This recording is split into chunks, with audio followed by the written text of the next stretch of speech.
Efésios capítulo 2, versículo 8 diz assim: porque pela graça sois salvos, por meio da fé, e isso não vem de vós, é dom de Deus, não vem das obras, para que ninguém se glorie. Amém?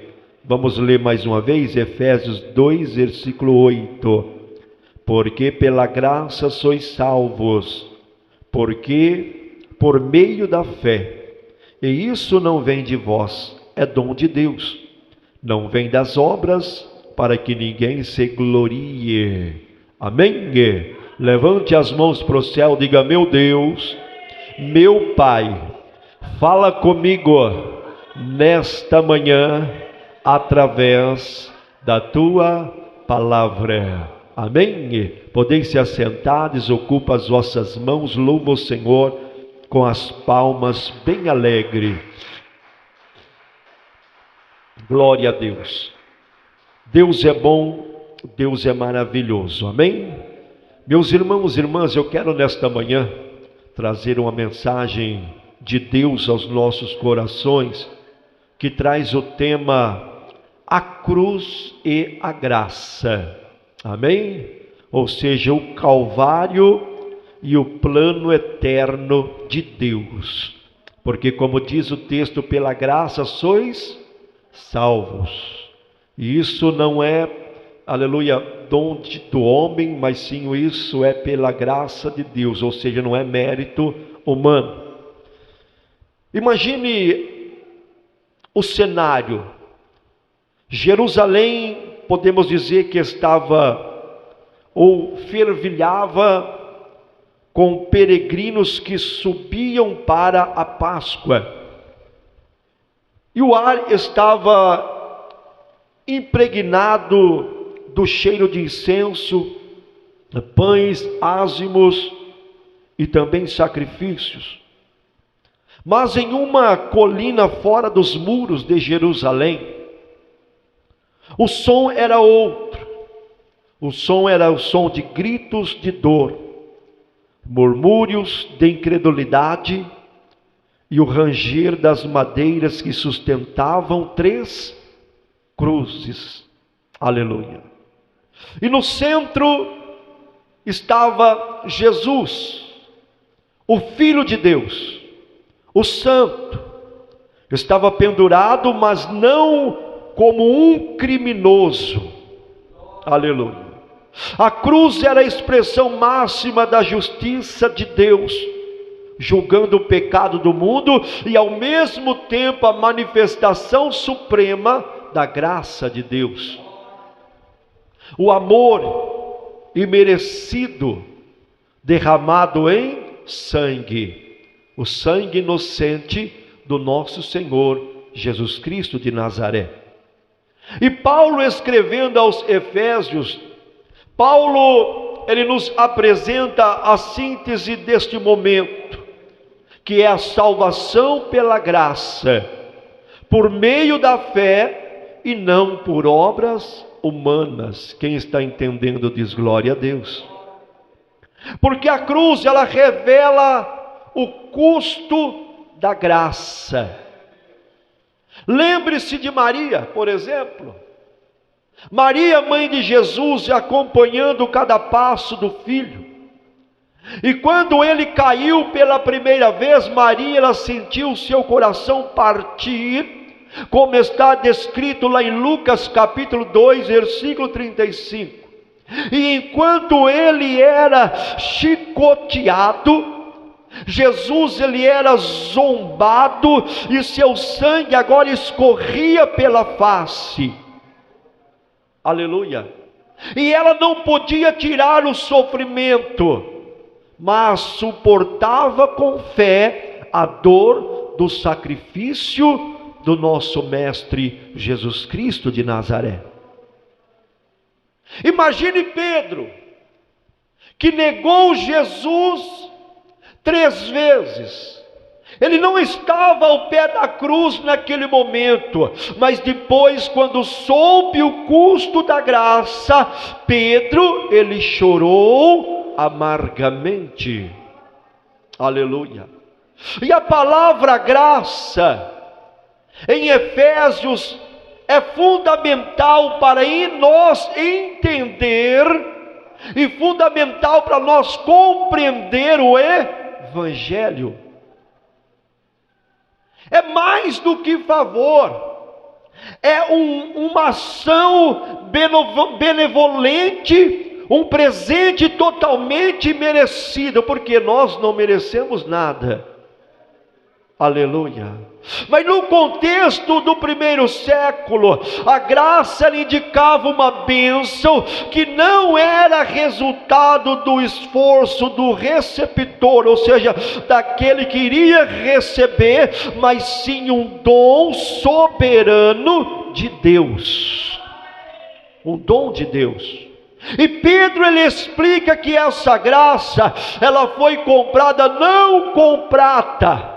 Essa graça, ela foi comprada não com o ouro corruptíveis, mas com o precioso sangue de Jesus Cristo, ou seja, um sacrifício perfeito, substitutivo, que pagou a dívida que nós tínhamos.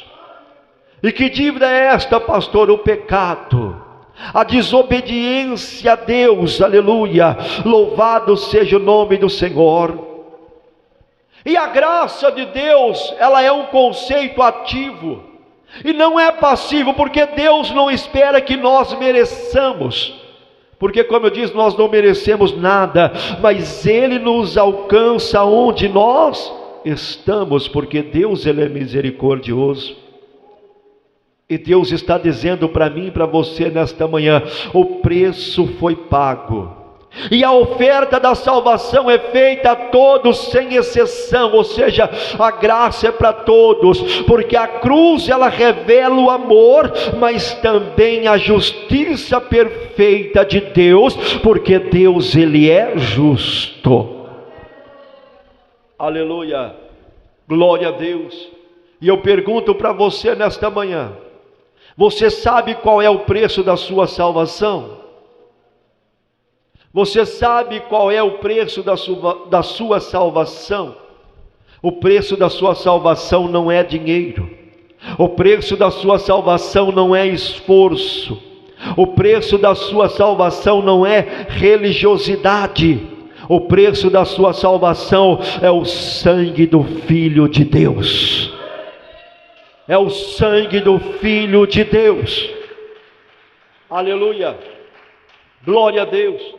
E viver a graça de Deus implica reconhecer esse custo e também responder com uma vida de santidade, uma vida de obediência e uma vida de dedicação total a servir a Cristo, a servir a Jesus.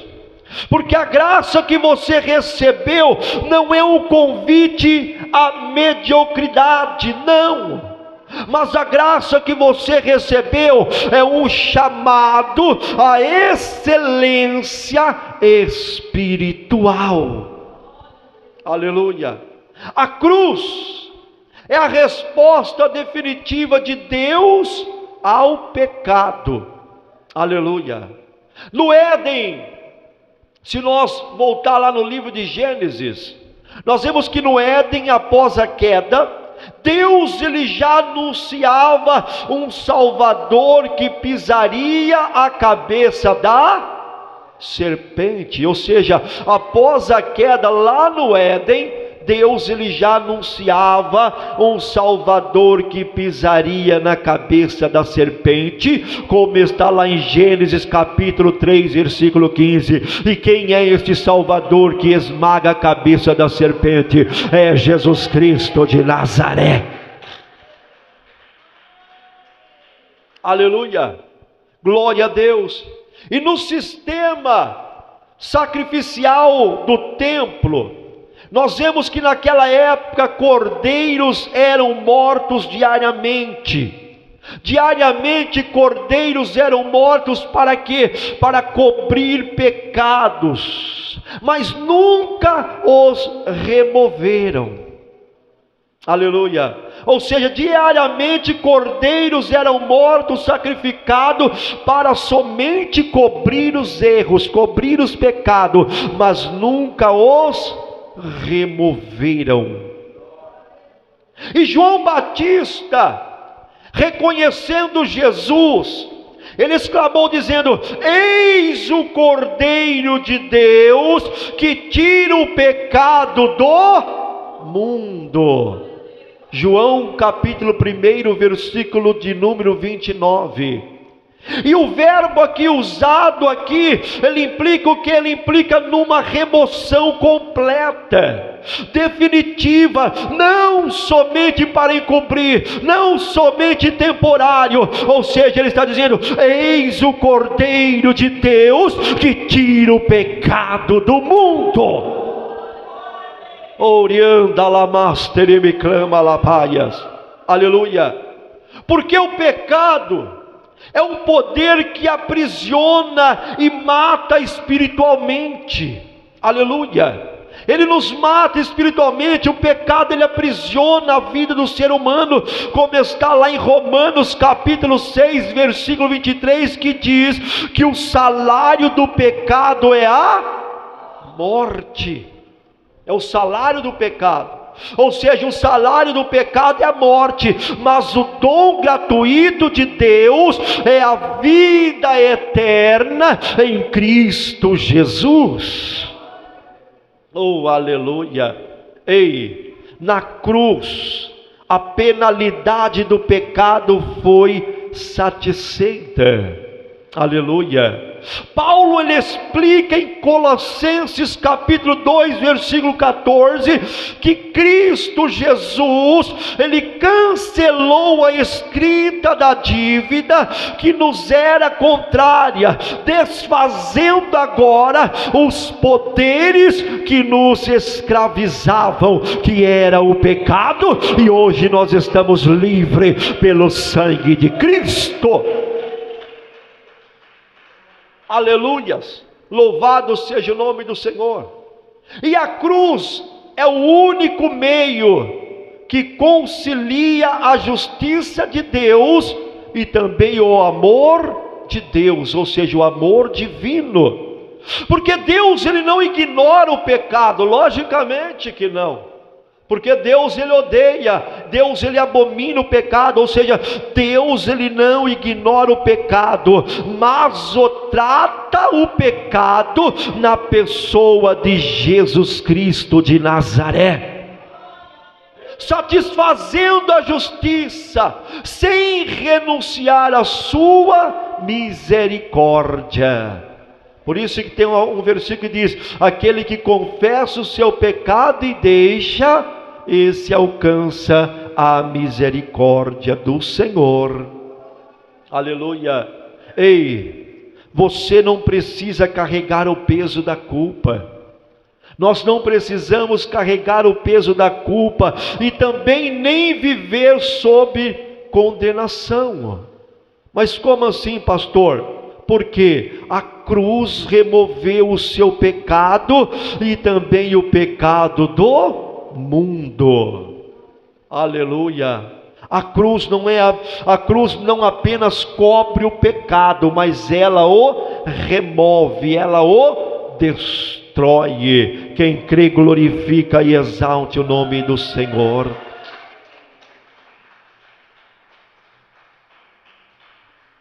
E a cruz, ela abre o caminho para a reconciliação com Deus, para nós reconciliarmos com o Senhor. No templo, o Santo dos Santos era o lugar da presença mais íntima de Deus naquela época, separado por um véu espesso e inacessível para a maioria. Não era qualquer um que poderia acessar o lugar do Santo dos Santos, não. Aleluia. Era um lugar que não era para a maioria, apenas o sumo sacerdote. O sumo sacerdote entrava ali uma vez só por ano. Uma vez só por ano. Com o sangue de sacrifício para buscar o quê? Para buscar o perdão para o povo. ou seja, através do sacrifício de animais. Mas no momento da morte de Jesus, aquele véu agora ele se rasgou de alto a baixo, como está em Mateus capítulo 27, versículo 51. E quando este véu se rasgou de alto a baixo, ali estava sinalizando que a barreira entre o Deus e os homens foi removida naquele momento, porque o véu foi rasgado. Orianda Labaia. E a palavra que ela indica o que é uma ação decisiva e irreversível. E este ato, meus irmãos e irmãs, demonstra que a reconciliação agora é completa, e ela também agora ela é acessível a todos, não mais mediada por sistemas ou sacerdotes humanos, não. Agora você tem livre acesso diretamente no trono de Deus, no trono do Senhor. Aleluia! Porque o sacrifício de Cristo inaugurou uma nova aliança feita por Deus, onde todos os que creem têm acesso direto ao trono da graça, como está em Hebreus capítulo 4, versículo 16. Ou seja, a reconciliação é plena, perdão, restauração e comunhão. Jesus ele trouxe através do sangue derramado na cruz do Calvário. Aleluia, glória a Deus. E agora você não precisa, agora você pode se aproximar de Deus em oração, sem medo, sabendo que foi reconciliado e também aceito. Aleluia. E a reconciliação não é apenas o fim da inimizade, mas sim é o início de uma nova relação íntima e eterna com nosso Pai, o Deus forte, o Deus todo-poderoso. Oh, aleluias, glória a Deus. E a graça ela nos liberta, a graça ela nos transforma, a graça nos liberta das obras como meio de salvação. Aleluia. Na igreja de Éfeso, muitos ainda lutavam com o legalismo judaico, acreditando que seguir regras e rituais os faria justo diante de Deus. Mas o apóstolo Paulo, ele escreve com autoridade: a salvação é um presente. A salvação é um presente, não uma conquista. Não é uma conquista, mas é um presente. Aleluia. E o termo aqui, dom, ele é usado por Paulo, ele reforça a ideia de presente gratuito, ou seja, entregue sem mérito do receptor, porque a salvação, ela é, meus irmãos, através da justiça pelas obras do nosso Senhor Jesus Cristo de Nazaré. Aleluia. E esta verdade, ela destrói, ela quebra o orgulho humano e nivela todos diante de Deus, mostrando que ninguém pode se gloriar em seus feitos. Ninguém pode, porque a salvação é inteiramente obra da graça, ou seja, dom gratuito de Deus, não é por obras, não é por méritos, para que ninguém se glorie nela. Já pensou se a salvação fosse por obras, fosse por méritos? Já parou para imaginar? Sem ser, muitos já se gloriam, não é? Eu faço isso, eu faço aquilo, eu sou isso, eu sou aquilo, não é assim? Agora imagine se fosse. Aleluia. Mas a salvação é dom gratuito de Deus. Você não serve a Deus para ganhar. Nós não servimos a Deus para ganhar o seu favor, não. Você serve porque já tem o favor de Deus, porque as suas obras são fruto da gratidão, não de condição para aceitação, não. Ei, não viva na pressão de merecer, não. Viva na liberdade de ser amado incondicionalmente por Deus, porque Deus ele te ama. Quem crê que Deus ele te ama, levante a tua mão e glorifique e exalte o nome do Senhor. Aleluia! E a cruz de Cristo, ela nos chama a uma vida transformada. Uma vida transformada, uma vida liberta. O apóstolo Paulo, outrora perseguidor da igreja, perseguidor de Cristo, ele teve o seu encontro com Cristo no caminho de Damasco, como diz lá em Atos dos Apóstolos, capítulo 9. Ele não apenas ali recebeu o perdão de Deus, recebeu o perdão do Senhor, mas também ali ele recebeu uma nova vida.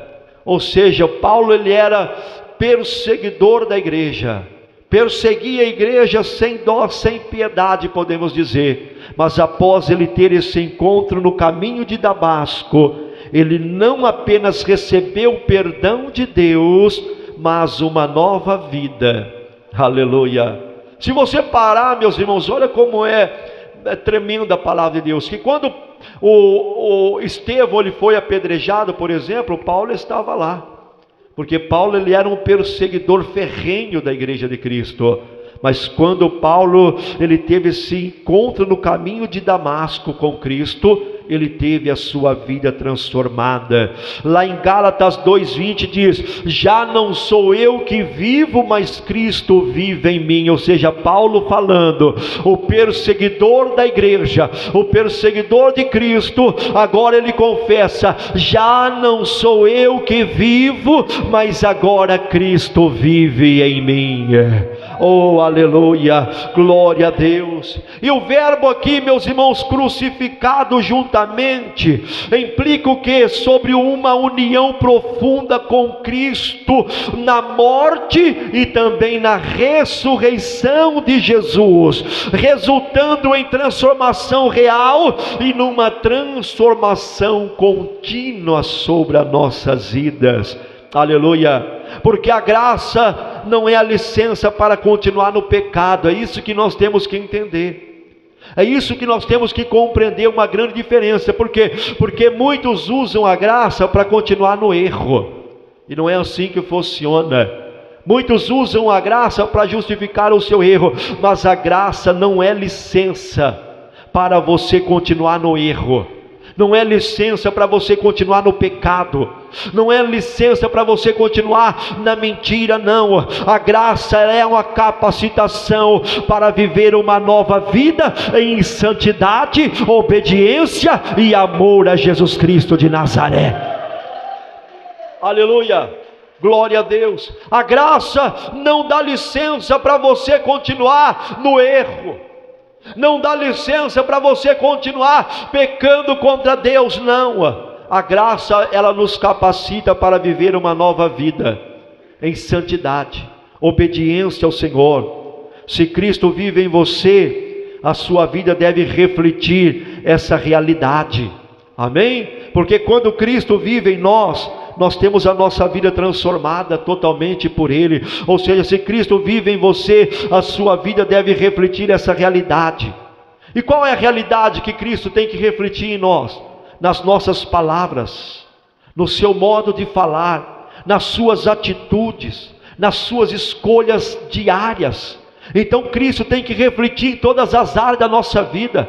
Cristo tem que refletir sobre a tua conduta de viver, sobre a tua conduta de andar, de falar, sobre as suas escolhas diariamente. E eu pergunto para nós aqui nesta manhã: será que as nossas escolhas, será que as tuas escolhas têm refletido esta realidade? Tem refletido? Então nós temos que parar, nós temos que meditar, aleluia, porque a graça, ela não é licença para nós continuar no erro, não é licença para nós continuar no pecado, aleluia, porque a cruz não apenas muda o nosso destino, mas transforma também o seu presente, transforma a tua vida, porque a cruz, ela é a manifestação máxima do amor e também da justiça de Deus. Será que existe um amor tão grande como este? Não tem, não existe, de dar a vida por nós, para perdoar os nossos pecados, porque a graça, meus irmãos, é presente que Deus oferece a todos que creem nele. A todos que creem nele. Efésios 2, 8 e 9 nos desafia, nos confronta. Nos desafia o que, pastor? Nos desafia a deixar o orgulho, nos desafia a deixar o pecado, nos desafia a abandonar o erro e confiar no sacrifício consumado por Jesus Cristo de Nazaré. Oh, aleluia! Glória a Deus! Já vou concluir. Que nesta manhã, meu irmão, minha irmã, que você hoje receba esta graça, que você receba esta graça, não como quem compra ela, mas como quem recebe em dom eterno, que transforma a vida agora e para todo sempre. Quem diz amém? Então bate palmas e glorifica e exalte o nome do Senhor. Que o Espírito Santo continue ministrando em cada coração aqui nesta manhã.